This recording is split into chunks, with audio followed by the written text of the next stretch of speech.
वो बच्चा पार्क में नहीं जा रहा है, वो बच्चा मार्केट में नहीं जा रहा है, वो बच्चा सब्जी मंडी में नहीं जा रहा है, तो वहाँ पे क्या कोरोना मानेगी जरूर मानेगी। इस नज़र में बच्चे का इम्यूनिटी सिस्टम जो है 15 से 30 साल के जो लोग हैं उसका सबसे स्ट्रांग है। जो भी मार्ग उठाएंगे, कदम उठाएंगे, वो अहिंसात्मक होगा। अहिंसात्मक नीति के साथ हमारा सबसे पहले शिक्षा को ही बर्बाद कर दो कि आने वाला समय में लोग रोजगार नहीं मांगे क्या। इसलिए सबसे ज्यादा कोरोना गाइडलाइन एजुकेशन संस्था में ही होगा। कोरोना पार्क में नहीं होता, कोरोना शॉपिंग मॉल्स में नहीं होता, कोरोना मॉल्स में नहीं होता, कोरोना शिक्षण संस्थान में ही क्यों होता?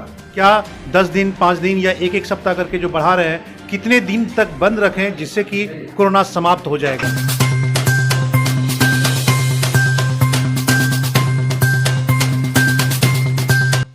नमस्कार, हिंदुस्तान न्यूज 18 में आप सभी का स्वागत है और मैं हूं आपके साथ अनु मिश्रा।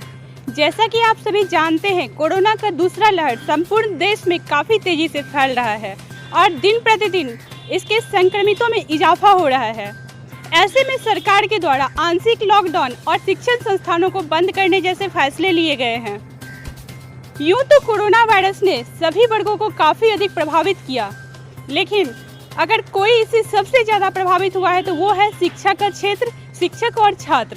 ऐसे में एक बार फिर अगले 18 अप्रैल तक राज्य सरकार ने राज्य के सभी स्कूल, कॉलेज और कोचिंग संस्थान को बंद करने का फैसला लिया गया है। देखिए तो इससे शिक्षकों में काफ़ी आक्रोश देखने को मिल रहा है। ऐसे में हम आए हैं पटना के कंकड़बाग स्थित एक इंस्टीट्यूट में, जहां शिक्षकों का एक संस्था कैब के द्वारा शिक्षकों की बैठक रखी गई है। तो आइए जानते हैं इस बैठक में क्या खास है और शिक्षकों का क्या मुद्दा है, उनसे हम बात करेंगे।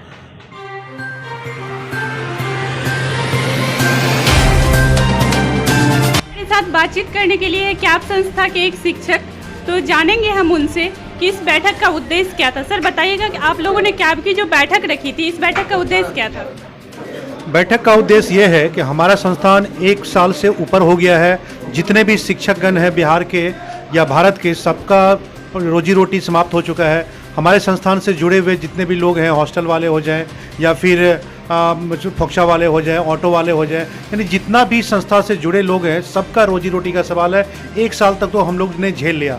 मकान मालिक का रेंट से लेके बिजली बिल से लेके सारे कुछ को झेल चुके हैं। तो क्या सरकार हमें अब कब तक बंद रखेगी? या मैं सरकार से पूछना चाहता हूं आपके चैनल के माध्यम से कि क्या 10 दिन, 5 दिन या एक सप्ताह करके जो बढ़ा रहे हैं, कितने दिन तक बंद रखें जिससे कि कोरोना समाप्त हो जाएगा? राज्य सरकार से आपकी मांगे क्या क्या है, क्या आप इस पे थोड़ा सा बताएंगे?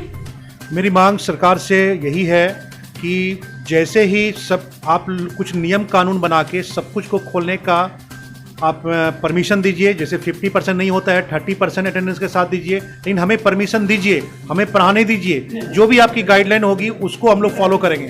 सरकार के पास ये, मुझे जहाँ तक लगता है, या तो सरकार इस बात पे ध्यान नहीं दे रही है कि छोटे बच्चे या बड़े बच्चे में फ़र्क, वो नर्सरी क्लास से लेके 30 साल के बच्चे जो कंपटीशन का तैयारी करते हैं, या 10th के बाद के जो बच्चे हैं, 9th से जो ऊपर के बच्चे हैं, उनका जो भी प्रिपरेशन है, चाहे वो मेडिकल का हो, इंजीनियरिंग का हो, सीए का हो, बैंकिंग का हो, एसएससी का हो, यूपीएससी का हो, तो सारे बच्चों को एक समान सरकार देखती है।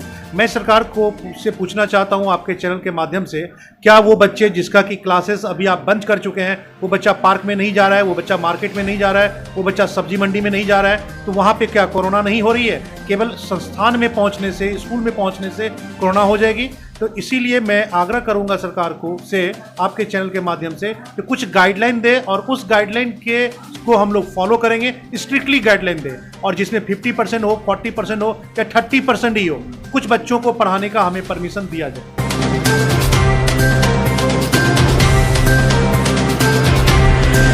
50% ही भीड़ या उपस्थिति के साथ ही सिनेमा घर और मॉल वगैरह खुले हुए हैं, लेकिन शिक्षण संस्थान सभी बंद हैं। तो क्या कोरोना वायरस केवल शिक्षण संस्थान में बच्चों से ही फैलते हैं? गवर्नमेंट का पॉलिसी गड़बड़ है। गवर्नमेंट जो पॉलिसी बनाई है ये गड़बड़ है, इसलिए कि उससे उसका जो एसोसिएशन है या उससे उसको रेवेन्यू आती है, और टीचिंग में क्या है, वो जानता है कि इससे तो रेवेन्यू हमको मिलेगा ही, क्योंकि वहाँ सेल पे रेवेन्यू मिल रहा है। हम लोग क्या है, हर 3 महीने पे जीएसटी देते हैं, तो हमारा आज आवे इनकम हो या 3 महीने बाद हो, उनको तो जीएसटी मिलेगा ही लड़कों से। हाँ, अब मंथली भी है, इनकम टैक्स हमको देना ही है, वो साल का जोड़ के देना है। हमारा अभी का इनकम 0 है, अगले मंथ का इनकम मान लीजिए 5 लाख हो या कोरोना के बाद होगा तो उनको तो टैक्स मिल जाएगा, लेकिन सिनेमा हॉल तो बंद करने से 0 टैक्स। तो आज जितना हुआ उससे टैक्स मिल रहा है, तो गवर्नमेंट तो अपना बिजनेस देख रही है। हम लोग समाज को बना रहे हैं। सरकार कहती है, केंद्र सरकार तक कहती है कि सेल्फ एम्प्लॉय बनिए। हम लोग एक कोचिंग मिनिमम 10 से 15 फैमिली को चलाते हैं और आज सेल्फ एम्प्लॉय हम लोग हैं। समाज को भी तैयार कर रहे हैं और एम्प्लॉयमेंसी भी दे रहे हैं, लेकिन गवर्नमेंट हम लोग पर कोई ध्यान नहीं दे रही है, क्योंकि मालूम है ये जाएगा कहाँ। बाकी सिनेमा हॉल में तो टैक्स फिक्स है, उनको मिलेगा ही, यही पॉलिसी है उसका।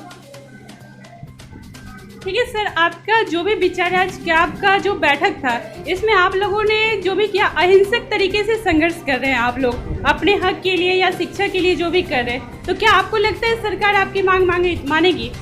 सरकार मानेगी, जरूर मानेगी।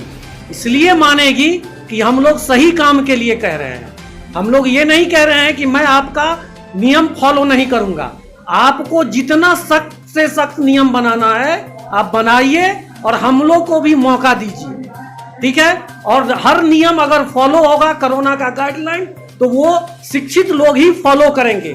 सब्जी बेचने वाला फॉलो नहीं करेगा, जो युवा वर्ग है वही फॉलो करेगा, क्योंकि उसको अपने भविष्य की चिंता है।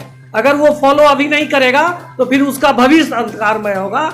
इसलिए सबसे ज्यादा कोरोना गाइडलाइन एजुकेशन संस्था में ही होगा।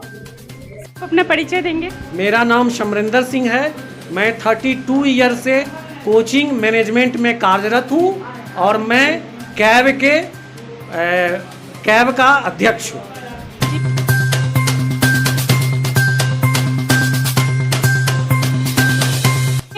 18 अप्रैल तक राज्य सरकार ने अब तक शिक्षण संस्थान को बंद किया है। अगर सरकार आगे भी इसे कायम रखती है, बढ़ाती है, तो उसमें आपका क्या ये होगा?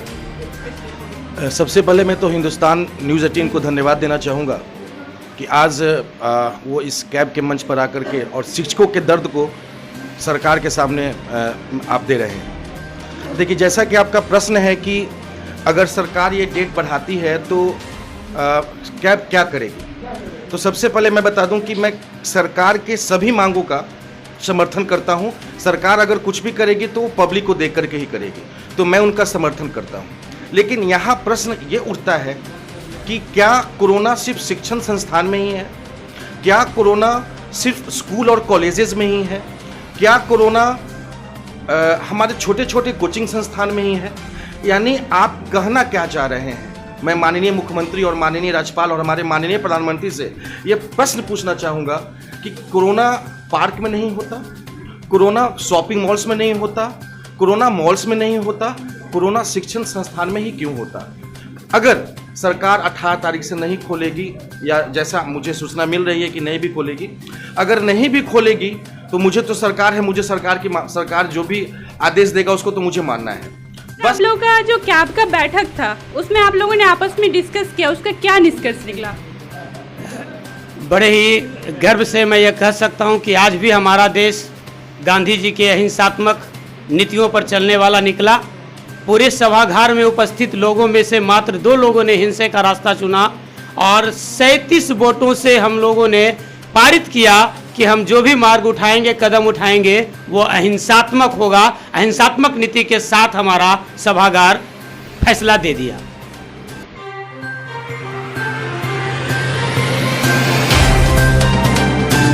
कोरोना का संक्रमण बढ़ता है, सबसे पहले सरकार स्कूल और कोचिंग संस्थान को बंद करती है, तो क्या कहीं न कहीं इससे बच्चों के भविष्य पे प्रभाव पड़ रहा है या नहीं?